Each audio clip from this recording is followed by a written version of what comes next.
高哦。大清早水淹进家来了，住在盐城区新兴街的屋主坐在椅子上，双脚泡在水里，好无奈。自得其乐啦，自得其乐。道路变成水路，汽车经过溅起大水花。高雄市下大雨，3多百货商圈水淹半个轮胎高，停在路旁的机车被强风一吹，吹倒了好几辆，变成了泡水车。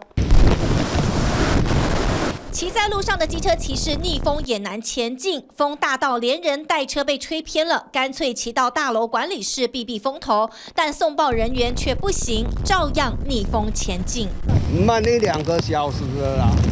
因为不好骑车，对不对？对不起。为了讨口饭吃，不得不出门，却有民众捕捉到，明明刮大风，这群单车队伍不待在室内，一行20多人出现在街头，伴随着被吹断的树枝，让人看了捏把冷汗。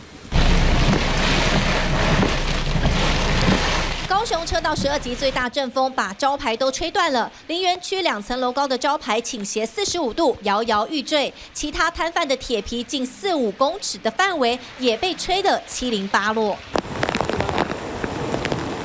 强风把货轮缆绳吹到脱落，红色货轮像断了线的风筝，海上飘呀飘。邻近的军方成功级船舰岌岌可危，港务公司出动2艘拖吊船紧急救援。新兵码头移到2号码头这边来。波特角局高雄风大雨大，小港大寮区时雨量破100毫米，积水的情况持续增加。TVBS 新闻高雄综合报道。